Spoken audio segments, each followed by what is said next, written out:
Good afternoon and welcome everybody.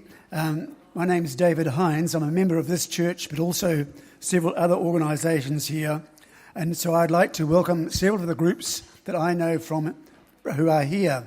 There's a few people from the Association of Rationalists and Humanists. There's a number of friends and family of Wayne's. There are a number of people from the Sea of Faith organisation and a number from the Secular Education Network.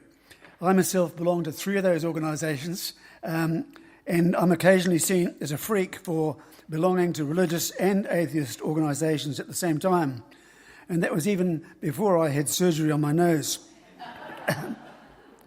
So it's very encouraging to me to think that a Unitarian minister, William Jellie, was belonging to all those kinds of groups as long ago as the year 1900. He had a foot in all three camps, secularist, rationalist and religious. So he has provided a lead for people who are doing the same as him today. And he's providing a kick up the bum for his opponents to catch up with the 21st century. People who defend old-fashioned Christianity are at least 150 years out of date. Waynes is a historian who has a foot in several of these same camps. And so he is well qualified to tell Jellie's story. And Peter Lynham is also a historian with a quirky freewheeling approach to religion. I first met him at a Sea of Faith meeting a couple of years ago, and he was telling the inside story of Brian Tamaki and the Destiny Church. Almost made him sound human. Next time I saw Peter was at a gay pride march up Ponsonby Road, and he was not only supporting gay rights, but he was squirting all the onlookers with a water gun.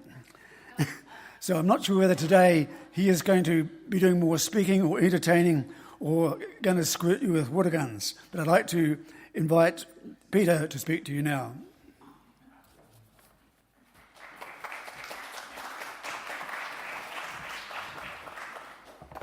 It's a very great pleasure to be invited to speak at the launching of Wayne Face's marvellous book, A Vision Splendid, The Influential Life of William Jellie, a British Unitarian in New Zealand.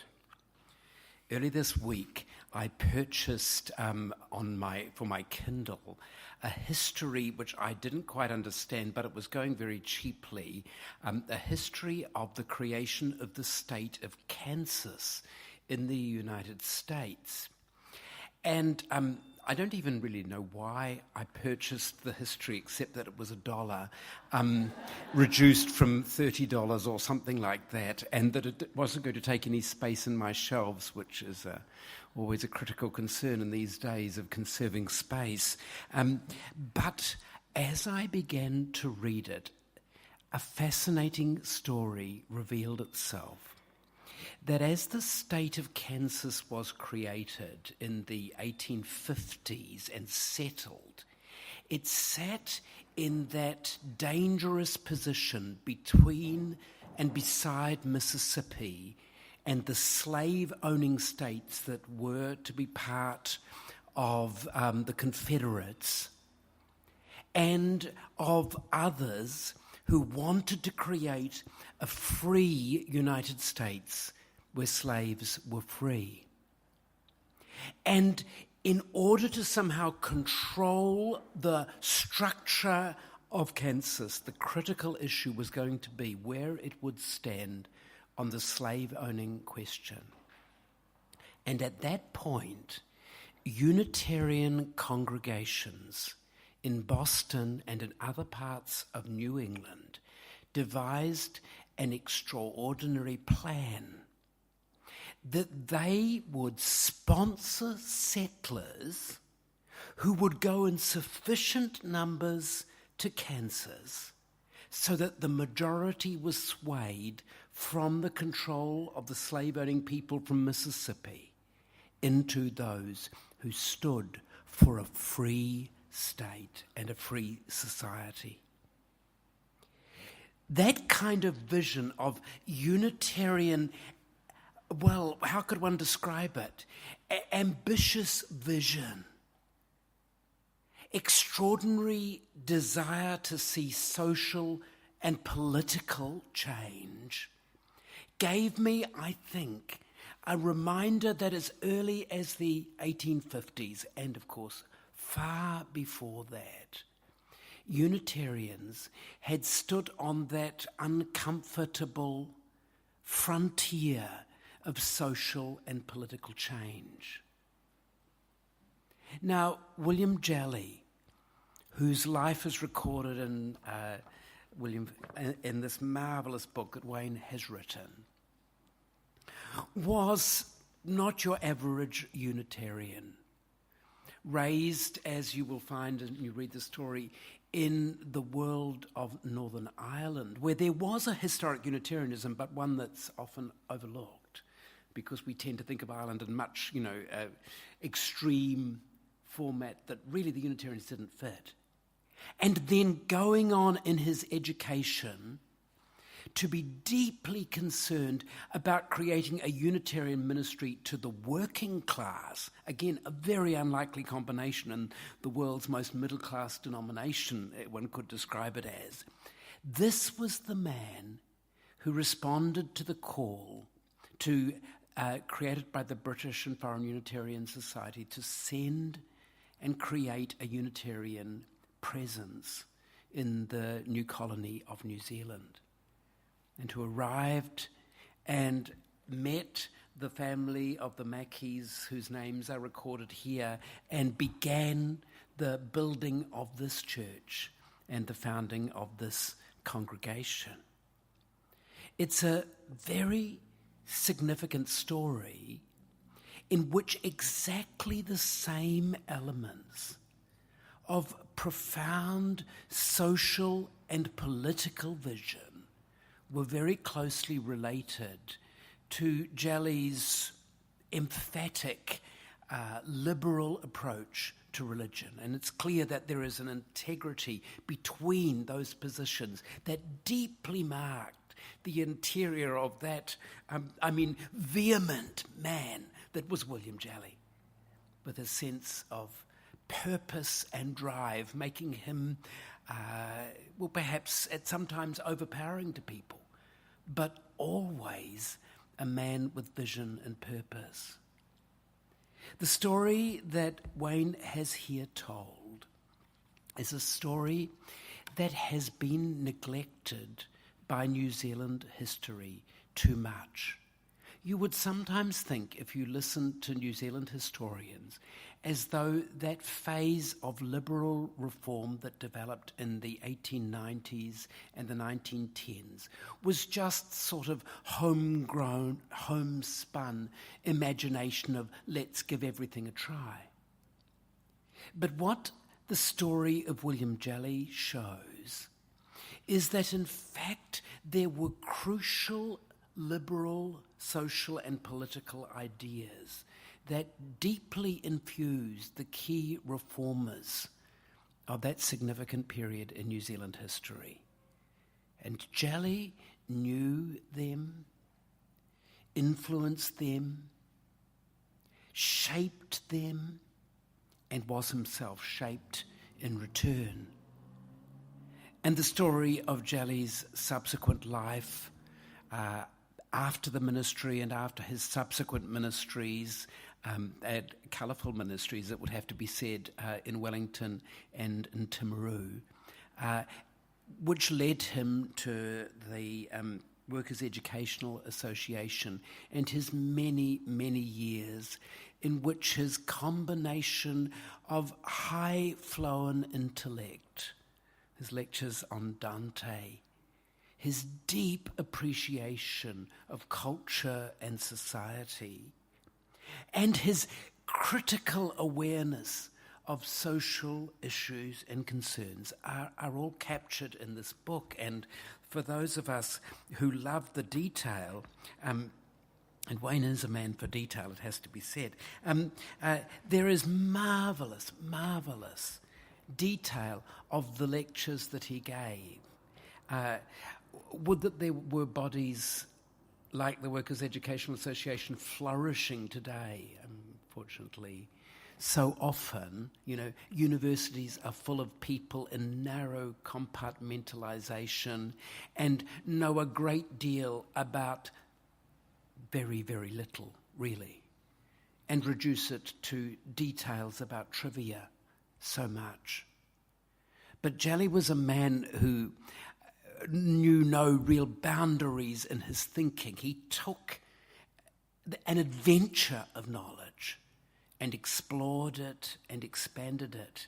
And the details that are here, I think, will be found absolutely fascinating. Well, when Wayne first came to me with the idea of a thesis on the subject of William Jellie, I was just intrigued because actually, although there are little histories of this congregation, they're really antiquarian works rather than placing it in the sort of big scale of New Zealand history. And that's what I kept encouraging Wayne, that this is an important story. And when he carried on following it through into Jellie's growing cultural and social connections later in his life in a second thesis, and then has put them together in this wonderful book with its beautiful cover. I was just thrilled because this book is at last going to ensure that a crucial aspect of New Zealand history is rediscovered, comes to light, and people will understand that actually ideas matter, that visions of transformation matter, and that is what Jellie had. Now, I think it has to be said that only a person like Wayne could have done this because, Wayne has a doggedness in research that I have rarely met in my students. I wish I had met it more often. He drives at details. He is never satisfied with one little bit of information. Would go off herring out on what seemed to me, any sensible person would say, well, actually, I can't even afford to follow this story to the end point. I can't afford to make another trip to England to try to find out and get to the bottom of this detail. But for Wayne, nothing has stopped him trying to get to the end of the story. And I think the result is a book that's a rich book and a book that brings alive a person whose existence I'm sure this church has not forgotten, but which most New Zealanders have forgotten. Just a final point. It's an extraordinary idea, isn't it, that a person could just land in a country and almost immediately start having a massive and significant influence. New Zealanders these days would be highly suspicious of the foreigner with that kind of background, would never tolerate that Irish accent, would be very suspicious. But that was Jellie. He arrived almost fully matured in his sense of purpose and immediately began shaking up the rather, conservative town of Auckland, reminding it of the sorts of things that had last been heard really with the extraordinary work of Samuel Edger in the Coral Hall back in the 1880s. And so Jellie had a great influence. I think the task of history is the recovery of crucial parts of our story so that we will at last fully discover who we are. Wayne, thank you for your work of discovery, for your vision of the importance of the story, for the way that you have enriched our understanding of ourselves. Thank you.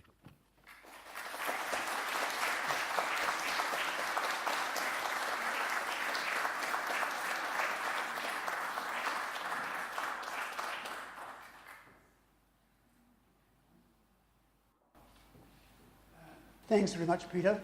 And I must add my feeling of gratitude also to William Jellie. Coming from the Secular Education Network, I often get told, why don't you let Christianity get on with the job it came here to do? And I have to reply, well, the job was seen very differently 150 years ago. Well, Jellie was asked a similar question. A Catholic bishop came to him and said, why are you trying to undermine the Christian religion that is the basis of society here? And Jellie said, why are you trying to undermine the way we've been trying to get rid of Christian dominance for the past 400 years? So he had liberalism has a tradition way older than New Zealand.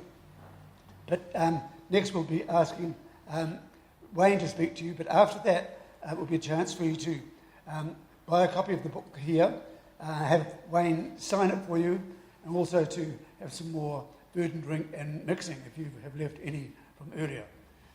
Thank you. Thank you, David. I want to thank you all for coming. It's quite overwhelming to see so many people that have come who are friends, family, people from other groups that are interested in this project. And it's really wonderful. It's been the culmination of quite a few years' work.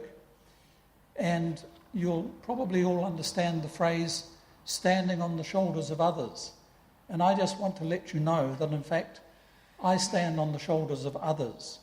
It's certainly true in the way that I worked, the way that I got the book to fruition. I received encouragement from many members of my family and friends. I received support from the humanist Unitarian organisations and the publishing organisation at the end, Blackstone's, and in particular the editor of Blackstone's, Lynn Hughes in Canada, who made me work rather hard. The family of William Jellie loaned me letters, documents, photos. They were all enthusiastic about the project. Some of them have passed away now, but we're very fortunate that William's grandson, David, and his wife, Yvonne, are with us this evening, and I'm really delighted to see them again.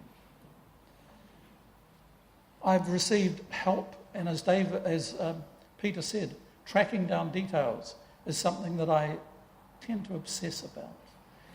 But I've received help from librarians in the Auckland City Library, at the Massey University Library, and at the Auckland Library.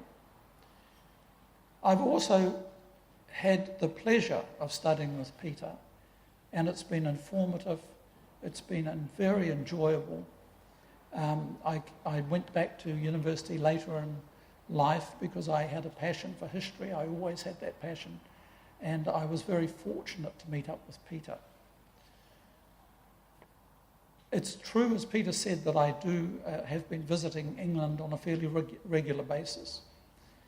I've done that both because of the pursuit of the knowledge about Jellie and Unitarianism and for family reasons. But every time I've gone to Harris Manchester College, I've been welcomed. They've made facilities available to me. They've done everything that they could year after year to assist me. And finally, I think I've got to thank William Jellie, the man. When I found his notebooks from the lectures he took in the 1880s at Oxford and began to see his worldview and how it developed, it was probably about the most exciting discovery that I made. He was a cultured man, a learned man, and I see him in the tradition of the Renaissance humanism. And he brought this knowledge and this learnedness with him to New Zealand. But in addition, he brought a social and political worldview where he sought the betterment of society. And so I think he's a person that deserves to be remembered. Thank you very much.